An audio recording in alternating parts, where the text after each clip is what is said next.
Hello everyone, this is General High Grade 8. Welcome to my war room in Prince George, British Columbia. Well, my holiday's over and I have to go to work tonight. That sucks.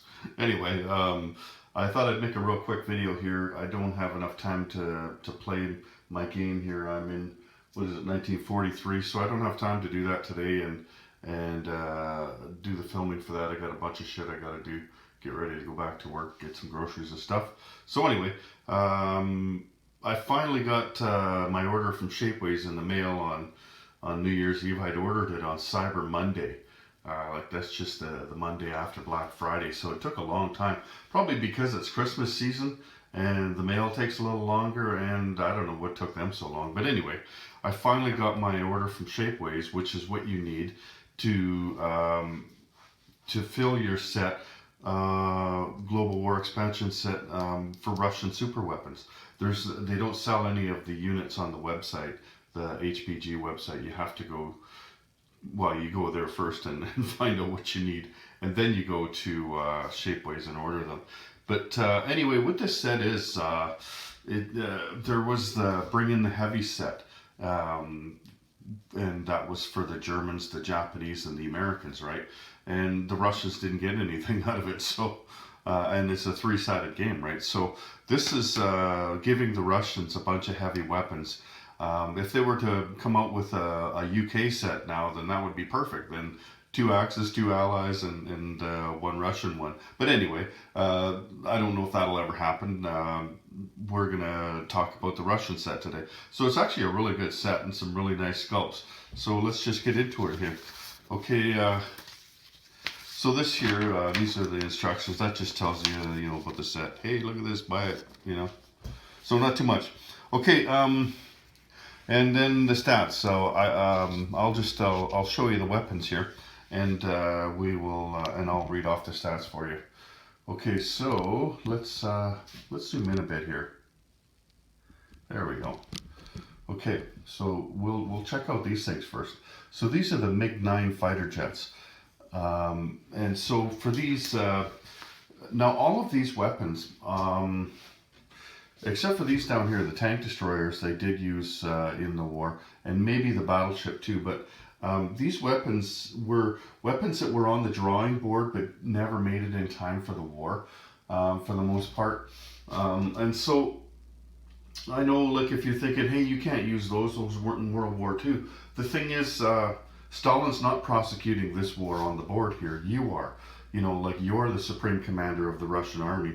And it goes the same with the other Bring in the Heavy sets and the America pieces. Those were all weapons that were on the drawing board but not built yet. So you, as the supreme commander, can decide what to develop, right? You can decide you're going to spend your money developing jet fighters, or that you can spend your money developing heavy tanks, or whatever it is you're going to develop, right? So they'll make it to the war sooner than they would have. For instance, these MiG-9s here, it was the first Soviet jet fighter. It could go like 569 miles per hour and had a range of 497 miles. It was first produced in 1946, but like I said, you could produce it earlier than that. So what you need is you need to develop jet fighter technology in the game, and that was the weapon that I developed. I develop weapons in this game. Everybody gets one free one at the beginning, and so you roll the dice and find out which one you get. Anyway, the Russians had developed jet fighter technology, so they'll be able to use this, and I really like this one. And the stats on it, I'll give you the stats in a second. The stats are the same for all the other jet fighters on the board, so there's nothing special about them. But what's new about them is that there was no sculpt for jet fighters. Like, I was using an American jet fighter sculpt. Here, let me just show you. I was using this sculpt here for jet fighters. Because there was no Russian one. So now there is a Russian one, and you don't have to use that one. So that Russian one, that American one's going to come off the board, and the MiG-9 is going to go down on the board for me. So they have an attack and defense value of 8, and they have an interception value of 5. What the interception value is for strategic bombing. like if you were to go up and try to intercept a bomber, then they roll at 5. So everything has interception value. Bombers do, and fighters do, and jet fighters. All the planes have an interception value, and theirs is very high. Theirs is, I think, 5 is the highest you can get, and that's the same, like I said, for all the other jet fighters on the board. They can move 4 spaces just like a regular fighter, and they cost 12, which is 2 more than a regular fighter. But a regular fighter only attacks and defends at 6. I think their interception value is, it's here. Let me. I got it right here. It's either 3 or 4. Fighters. It's 3. So yeah, you're getting a much better plane with a jet fighter, right? So $2 is definitely worth it. So the next thing we have here is beside, and they look like a plane, but they're not. I put them on these old the old flight stands that I used to have, because I didn't want these getting mistaken for a plane. They're not a plane. So that gives me three sizes of flight stands. Like you got the one for the bombers, the one for the fighters, and then these are the only things that I'm going to use the old Field Marshal game flight stands for. And they're much smaller. And what that is, it's a 4302 rocket powered interceptor. So basically what it is a defensive fighter. So it can't leave the zone it's in. It just goes up, and it can only shoot at planes. It doesn't shoot at ground units. But it also has an interception value of 5. So, and it costs 6. So for half the price, it has the same interception value as a jet fighter. Now the defense value, it doesn't have an offensive value, right? But it does have a defensive value of 5. So a regular fighter has a defense value of 6. Now a regular fighter costs 10. So this is only going to cost you 6 IPP, but it's not going to move. It does have a movement on non-combat movement or strategic rail non-combat movement, right? So you can move the thing, but you can't move and fight with it, right? Like it's only if you didn't use it, then you could move it to a different space, either on the rails or a movement of 1, right? Anyway, I only bought 2 of them. Like you buy as many as you want, right? You don't get a set of these things. So I figured I've got 5 jet fighters for everybody. And you'll find, like, once you develop jet technology and you get a jet fighter on the board, you go, ooh, this thing's cool. So you stop buying fighters and start buying jet fighters, eh? Anyway, let's take this thing out of there. That's not part of the set. So these things here, I didn't know how useful they'd be. So I figured I'd just buy 2 of them. And if I like them, then maybe I'll buy more. Like I'll see, oh geez, I could have used 1 more, or I could have used 2 more, or whatever, right? But I don't know. Like I said, I'll just see how useful they are. For one thing, they're not going to be able to move, right? So, for instance, you probably would put one in Moscow here. You know what I mean? That'd be a no-brainer. That's the thing you want to defend the most. Maybe Stalingrad. You know what I mean? So I don't see you putting them everywhere, like spamming the board with those things, right? Because they don't move. But yeah, hell of a defense for those things. Okay, so what's next? The heavy tank destroyers. It's the Su-101. Now, regular tank destroyers, they've been selling them for quite a while now. You could buy five of them for $345, and you could I think just about every nation you could buy tank destroyers for. And they did have the stats on the website that you could use. It's attack 5, defense 5, movement 2, and cost 6. And then it has a target selection of 1 to 2 for armor. So you could choose the tank that you killed with the regular ones that you get. What this is, it's a heavy tank destroyer.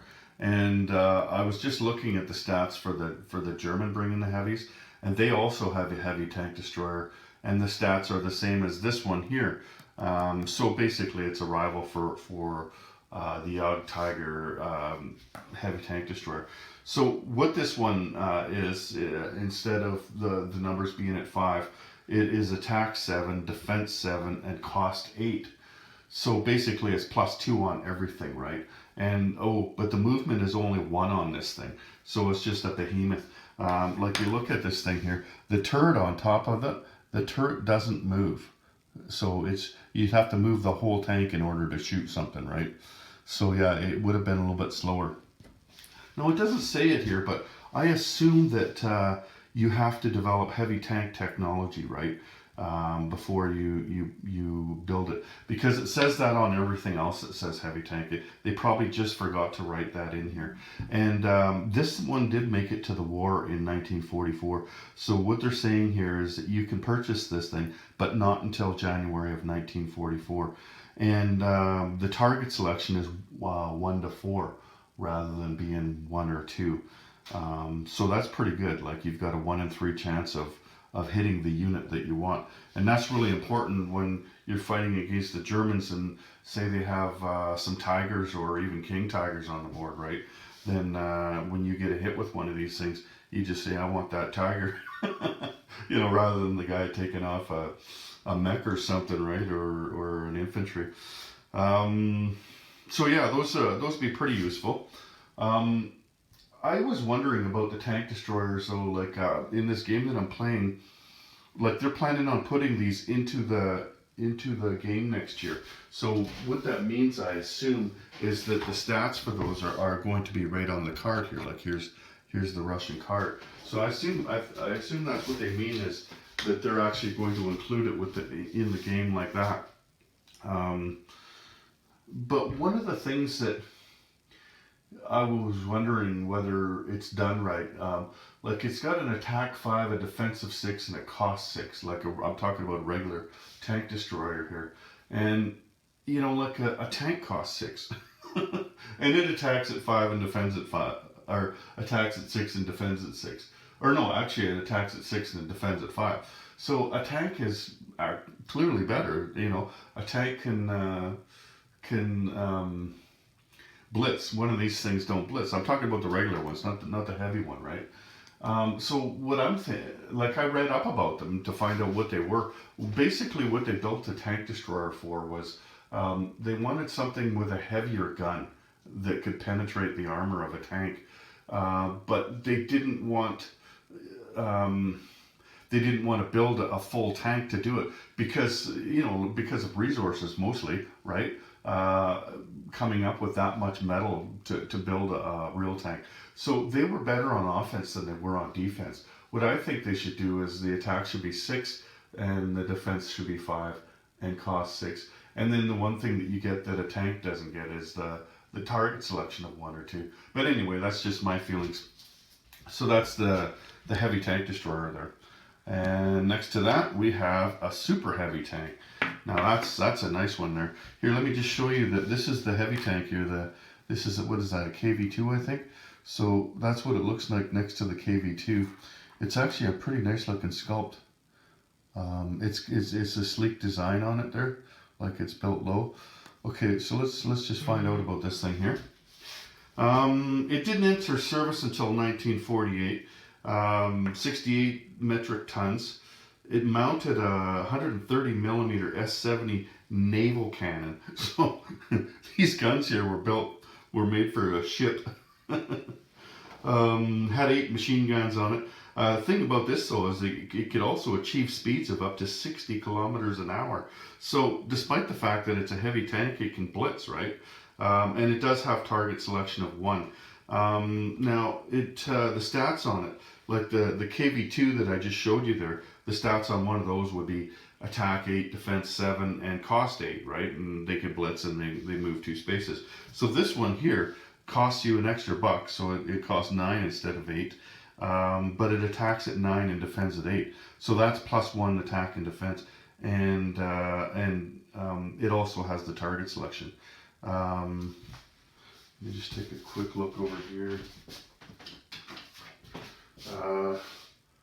Yeah, so they both have target selection of 1. But anyway, this one is just +1 attack and defense. Now this kind of rivals the King Tiger. Except that a King Tiger costs 3 more. And it's 9 and 9, right? King Tiger instead of 9 and 8. And also the King Tiger has a target selection of 1 to 4. So it's not quite as good as a King Tiger, but at the same time, it's probably more cost effective because it's $3 less, right? But I really like this one. I think it's cool. You do have to build, what is it, 3? Yeah, you have to build 3 other heavy tank units, heavy armor units, before you can build one of these. So, like with the King Tiger, they had to build 4 before they could build a King Tiger, right? So you can't just as soon as you develop heavy armor, throw these down on the board. You have to build 3 other heavy tanks, then you can build one of these. And then the last thing in this set, it was a pretty small set, only 5 things. I think the American set was only 5 as well. This is the first one that has a naval unit, though, as one of the heavies. So this is the Soyuz class battleship. Here, let's just take a closer look at that. It was a heavy battleship. It was a big one. Anyway, so this class of battleship was begun in the late 1930s as a counter to the German naval buildup. The USSR laid down 4 of 16 planned ships, but these were never completed. Oh, okay, so they started building them and they didn't finish. These huge ships had a planned displacement of over 65,000 tons and were capable of 28 knots. Main armament was 406 millimeter guns. The stats on it is attack 9, defense 9, movement of 3, and the cost as you break it up, it ends up at 26 IPP. When you compare that to a regular Russian battleship, they costed 22, so this will cost you 4 more, and it was attack 8 and defense 8 for a regular battleship, just like it is for the regular battleships on the board. I'm just taking a look at something here. Yeah, 8 and 8. And the other thing is the shore bombardment on a regular battleship is 4. This one is 5. So this is basically the same stats as most of the other heavy battleships on the board, like the Iowa class, for instance. I think that's basically the same as the Iowa class. The other thing is that it goes 3 spaces. Regular battleships in this game only go 2 spaces. I think it's just the battleships and the transports, and then your coastal subs and torpedo boat destroyers all go 2 spaces. Everything else goes 3. But the heavy battleships go 3 spaces. And so you're getting an extra space on that. And then, of course, if you're starting at a naval base, you're going to go 4, right? So that's pretty good. This one, it takes 3 hits to sink it. With the Iowa class, the American one there, that only took 2 hits to sink it. So this one rivals the Yamato in that it takes 3 hits to sink it. But each hit on the ship gives it a -1 attack and defense and shore bombardment. So if you hit it once, then, you know, like it would be 8 and 8. And if you hit it twice, then it would be 7 and 7. Hit it 3 times and there it goes to the bottom of the ocean, right? Anyway, so that's it. That's the whole set. It's nice to have a heavy set. It's nice to have their own jet technology finally. One thing I want to show you here that I got in my order because I just think it's so cool. It's not part of this set, but this is my own house rule, is right here. This is Tankograd. I was using the Stalingrad city marker for my Tankograd industrial complex before. But then I seen this online. I knew, as soon as I laid my eyes on it, I knew that's my new Tankograd. You can see this from Combat Miniatures. It's a factory, right? But it's got that little tank in front of it there. So that's really cool. That's perfect for Tankograd. What he calls it, he's got 3 of these. He calls this an armor research center. And so he's got a rocket research center and a nuclear research center. Basically the same thing, except for where that tank is, one has a rocket and another one has some kind of nuclear thing, right? But this is perfect for me, for my Tankograd complex. So I painted it in the Russian colors, and I painted the tank in red so that you could see it. Like if I didn't put that on there, then you wouldn't be able to see it, especially from across the board, right? I mean, you can hardly see it now, right? So anyway, I just wanted to show you that. I thought that was really cool, and great job, Richard. I love that thing. Anyway, so that's it. That's all for this video, and I hope you had a great New Year's, and here we go into 2019. Take care, everyone. General Hand Grenade out.